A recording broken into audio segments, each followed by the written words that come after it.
वैसे तो एनी एक मछुआरा है, लेकिन उसे गहरी पानी से डर लगता है। इसलिए वो किनारे पर ही खड़ा रहकर मछलियाँ पकड़ता है। एनी की एक बूढ़ी दादी है जो हर वक्त उसे डांटती रहती है। फिर भी एनी उन्हें कुछ नहीं कहता है, सिर्फ मुस्कुराकर चला जाता है।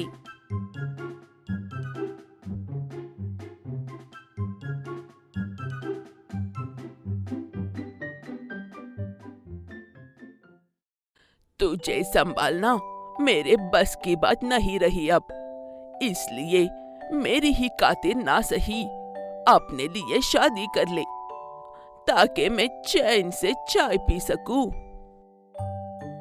जब तक आप हो मुझे किसी और की जरूरत नहीं है दादी माँ। भले ही आप मुझे हर वक्त डांटती रहती हो, लेकिन मुझे आपकी बातों में सच्चाई और प्यार नजर आता है। ये कहते हुए एनी चला जाता है। उसके जाने के बाद दादी उसकी बातें याद करके उतना ही खुश होती है जितना दुखी होती है, क्योंकि एनी एक भोला और मासूम इंसान है। वो कभी भी किसी को ना तो पलटकर जवाब देता और ना ही किसी पर गुस्सा होता है।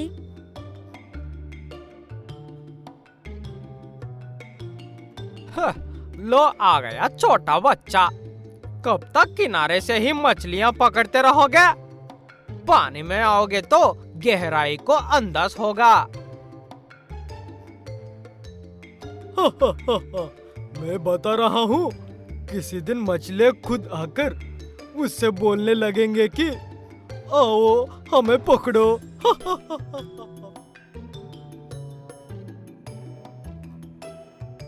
ऐसे करण और अर्जुन मिलकर एनी का मजाक उड़ाते हैं, लेकिन वो उनकी बातों पर ध्यान दिए बिना थोड़ी सी मछलियाँ पकड़कर बाजार चला जाता है और हर रोज की तरह मछलियाँ कम दाम में बेचकर आधे पैसों से सड़क पर बैठी हुई गरीब लोगों को भोजन खरीद कर देता है और आधे पैसे लेकर अपने घर जाता है। लेकिन आज बात अलग थी। हर रोज की तरह गरीबों को भोजन देकर जा रहे एनी को एक और गरीब रोक लेता है। मैंने सुना है कि तुम हर रोज यहाँ के लोगों को शाम के वक्त भोजन खरीद कर देते हो। मैं 4 दिन से भूखा हूँ साहब जी। शर्मिंदा महसूस करते हुए एनी, मैं कोई साबजी नहीं हूँ। मैं भी आपकी तरह एक आम इंसान हूँ, एक मछुआरा हूँ जो पानी में जाने से भी डरता है। मैं 100 से 200 कमाने वाला साधारण इंसान हूँ और अपनी आधी कमाई इन्हें देकर बाकी के पैसों से दादी जी के लिए भोजन लेकर जाता हूँ। ये बात कहकर एनी ने अपनी दादी के लिए जो भोजन लिया था उसमें से आधा उस गरीब को देता है और वहाँ से चल पड़ता है। लेकिन उस गरीब ने मौका देखकर एनी के जेब में कुछ डाल दिया था। इस बात से अनजान एनी हर रोज की तरह अपने घर चला जाता है। घर पहुंचकर देखा तो उसकी दादी बहुत बीमार थी।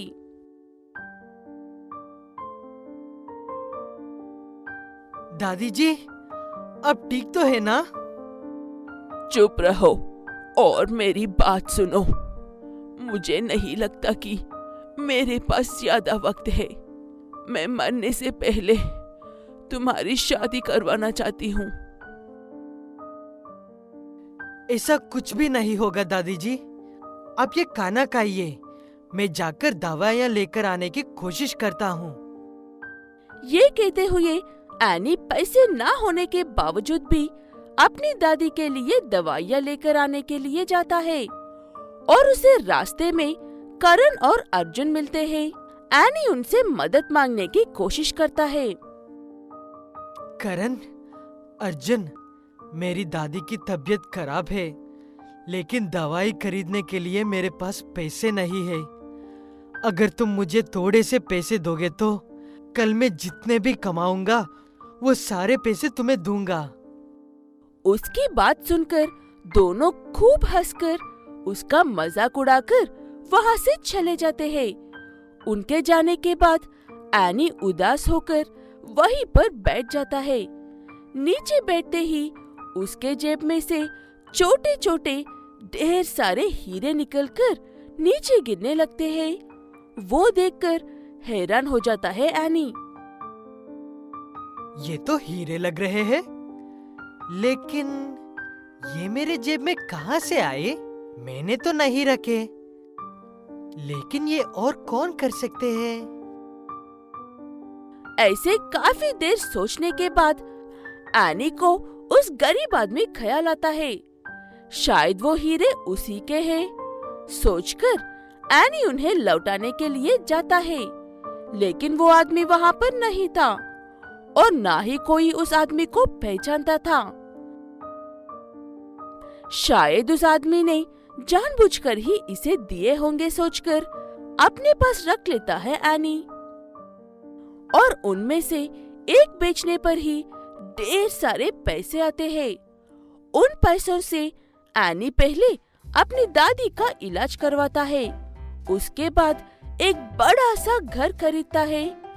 जब ये बात करण और अर्जुन को पता चलती है, तब वो दोनों अफसोस करते हैं कि क्यों उन्होंने एनी की मदद नहीं की थी। एक बहुत समय पहले की बात है। एक छोटे से शहर में रिंकू और मोना नाम के भाई बहन रहते थे। वह दोनों इतने गरीब थे कि उनके पास स्कूल जाने के लिए एक ही जोड़े जूते थे।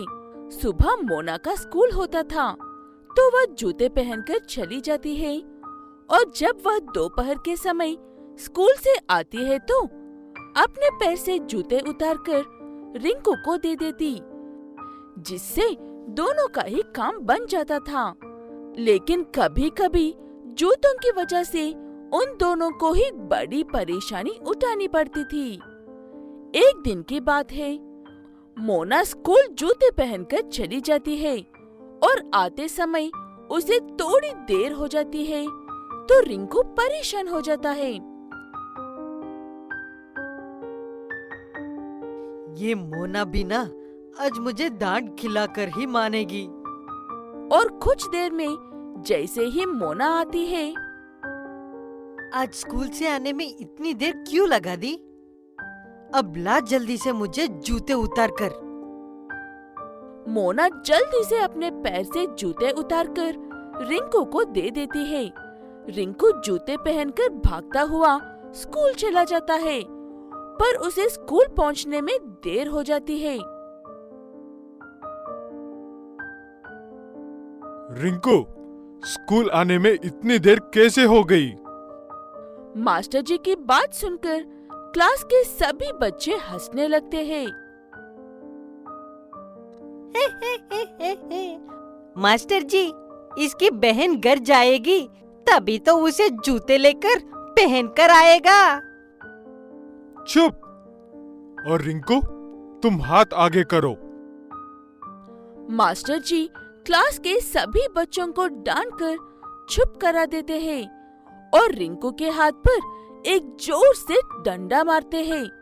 रिंकू बेचारा धीरे धीरे अपना हाथ मास्टर जी के आगे कर देता है, जिसकी वजह से उसे बहुत शर्मिंदा होने पड़ता है। स्कूल की छुट्टी होने के बाद शाम को जब वह घर जाता है तो अपना स्कूल का बैग उतारते हुए अपनी माँ से कहता है कि माँ, स्कूल के सभी बच्चे जूते की वजह से मेरे मजाक उड़ाते हैं। या तो मुझे नए जूते दिलाओ, नहीं तो मैं ये जूते मोना को नहीं दूंगा। तुझे पता है ना, हमारे पास खाने के लिए तो पैसे होते नहीं है, तो तुझे जूते कहाँ से दिलाऊंगी। जो है इन्हें जूते से तुम दोनों काम चला लो बेटा। बेचारा रिंकू उदास मन से खाना खाकर सोने चला जाता है। और अगले दिन जब रिंकू स्कूल पहुंच जाता है तो देखता है कि स्कूल में एक दौड़ प्रतियोगिता रखी गई है और उसमें फर्स्ट आने पर साइकिल और सेकंड आने पर घड़ी और थर्ड आने पर इनाम में जूते मिलेंगे। ये देखकर तो रिंकू बड़ा खुश हो जाता है। अरे, वह प्रतियोगिता में भाग लेने पर इनाम मिलेगा। और तो और, जो फर्स्ट आएगा उसे साइकिल, दूसरे नंबर आने पर घड़ी और तीसरे नंबर पर आने से जूते। रिंकू अपने पैरों में पहने हुए जूते देखता है तो जो बिल्कुल फूटे हुए थे और जो वो और उसकी बहन दोनों ही पहनते थे। इनाम में जूते मिलने की वजह से वो भी प्रतियोगिता में भाग लेने की सोच लेता है। मैं भी इस प्रतियोगिता में भाग लूंगा और तीसरी स्थान लाऊंगा, जिससे मुझे जूते मिल सके। फिर क्या था, रिंकू भी प्रतियोगिता में भाग लेने की तैयारी करने लगता है और जब प्रतियोगिता का दिन आता है तो वह बड़ा खुश होता था। आज मैं तीसरे स्थान पर आकर इनाम में जूते जीत कर ही रहूंगा। फिर कुछ देर में दौड़ शुरू हो जाती है और प्रतियोगिता में भाग लेने वाले स्कूल के सभी बच्चे दौड़ने लगते हैं। रिंकू का तो ध्यान बस उन जूते पर था जो उसे हर हाल में इनाम में जीतना था। रिंकू को दौड़ते दौड़ते पता ही नहीं चलता है कि वो फर्स्ट आ जाता है और इनाम में उसे साइकिल मिलती है, तो वह उदास हो जाता है।